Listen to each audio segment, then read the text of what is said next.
If I could use one word to describe borderline personality disorder, it would be the word unstable. These patients have unstable sense of self, unstable relationships, unstable moods. They're very impulsive. I think two other characteristics commonly seen in these patients is they will do almost anything to avoid feeling abandoned. I want to say that the abandonment doesn't have to be real. It can be imagined. And probably the hallmark of the disorder, or what people most frequently know about it, is they tend to be quite self-destructive. These patients will make frantic efforts to avoid a sense of feeling abandoned. They will be very needy and dependent.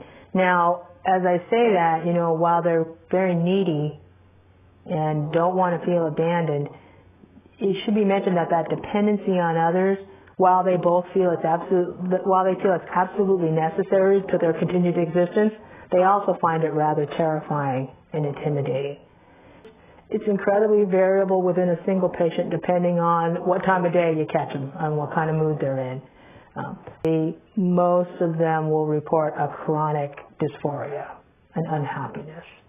They often have feelings of emptiness. Their relationships with other people tend to be very stormy and ungratifying. They often will fluctuate between totally idealizing you and completely devaluing you.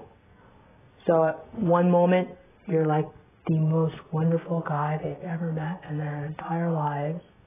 And the next second, if you disappoint them or do something to upset them, they hate your guts and never want to see you again.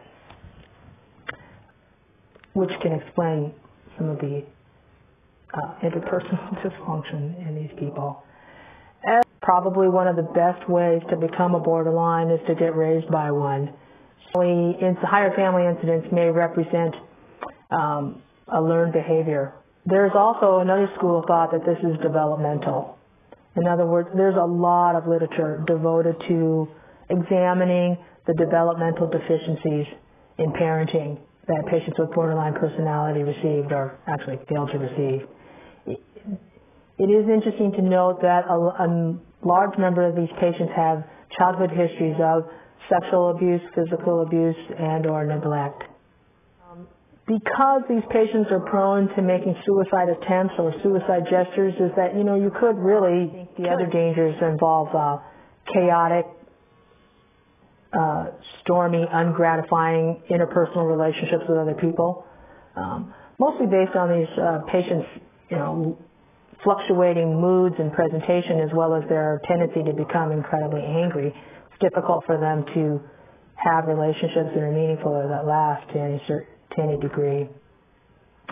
They are prone to depression and anxiety disorders as well. So it's quite common for these patients to get diagnosed with a variety of mood disorders, anxiety disorders, and as well as eating disorders and substance abuse as well. It's very common for these patients to have histories of physical abuse, sexual abuse, and or neglect.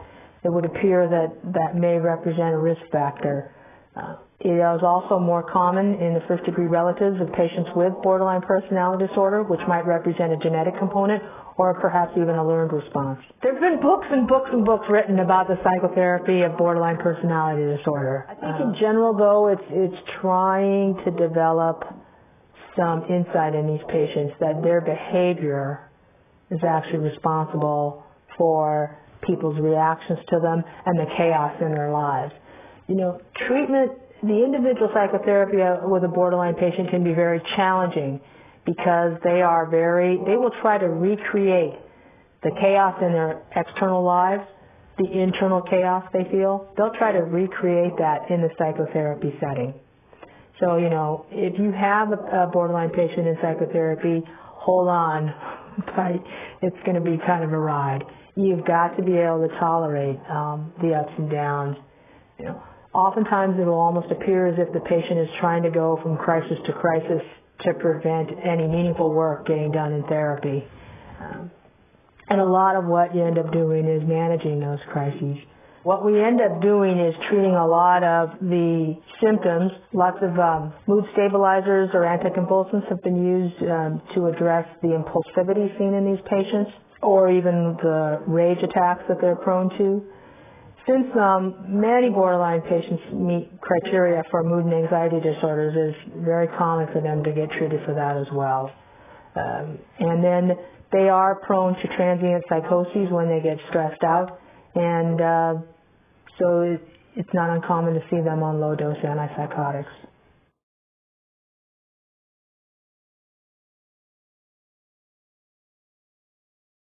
And pathological jealousy is extremely common in these patients.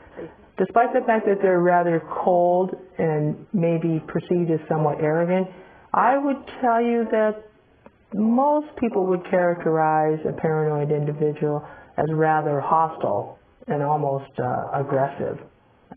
Now, what's important to understand, though, from the paranoid person's perspective, they're merely defending themselves against these constant barrage of attacks that they think are coming at them all the time. So they wouldn't consider themselves as angry, hostile individuals. They're just trying to stick up for their own rights and make sure they don't get stepped on. They're just waiting for you to do something that they can then interpret, as that you're bearing malintent towards them. So they also will read things into every little comment you say. So small comments will be blown up into, having some kind of malintent on your part. They are reluctant to share information with other people because, again, they're convinced that information will be used against them. And they might actually represent milder variants of schizophrenia. And they are more common in the first-degree relatives of patients with schizophrenia. If you think about it, their social interactions with others are very impaired only because they don't trust anybody, and they get mad at people all the time because they constantly think you're trying to mess with them. So they're constantly accusing you and then getting angry. So they have great difficulty maintaining relationships with other people. I should add they aren't particularly interested in having relationships with other people either. Occupationally, there's very few jobs that you can have where you don't have to interact reasonably with other people, and since you're not being a very reasonable person, your work performance can be dramatically affected. And these patients don't come in for treatment. They're even if you can get a family member to bring them in.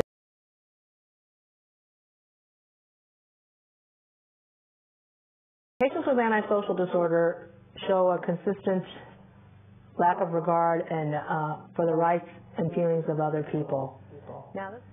So this personality disorder is unique in the sense that the behavior has to go way back into childhood. What you're going to see is this is someone who's participating in a lot of illegal activities.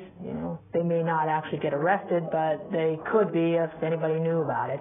The other thing is that this is a person who's actually just not very nice. They lie, they cheat, they steal, they're irresponsible. They're unable to maintain relationships with other people unless they are going to get something out of it. In other words, they will engage others if there's gain for them. And probably most importantly of all is that they show a total and utter lack of remorse for any of their past deeds. It may just be that the best way to become an antisocial is to get raised by one. So it could also be just learned behavior. It also seems that if you have conduct disorder and you are abused or neglected, you're at much higher risk for developing antisocial personality disorder. The prisons are probably filled with people who would meet criteria for antisocial personality disorder. The other thing, of course, is that since they're very aggressive and they get into fights frequently, you could get hurt. These people don't get into relationships with other people unless they think they're going to get something out of it. They're completely untrustworthy, so they are not able to maintain relationships with reasonable people in any kind of way. nor are they particularly interested in it. And then the occupational dysfunction kind of speaks for itself, since they're irresponsible and untrustworthy. So they're not going to come to work on time, then may not even come to work at all, and they're not going to be very honest in their work, in a work setting. One aspect of antisocial personality disorder that's not written as much about, though, is that they are also capable of great superficial charm. So the con man, you hear these stories about guys who con 6 old ladies into leaving all their money to them or whatever. I think, again, when there's a definite gain, something in it for them, they can be extremely charming. The thing that's inherent to all therapeutic relationships is there has to be a certain degree of trust. And these patients are basically considered completely and totally untrustworthy. That you can't count on them to be honest at any point, and therefore making the therapeutic relationship unworkable, if not impossible.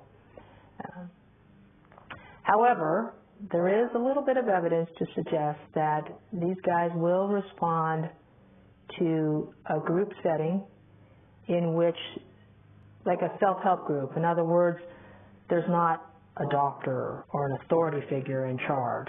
So if you can reduce some of those authority issues, so it's a group setting of peers, and the other thing that makes it more likely to work is that if the person is compelled, in other words, like to walk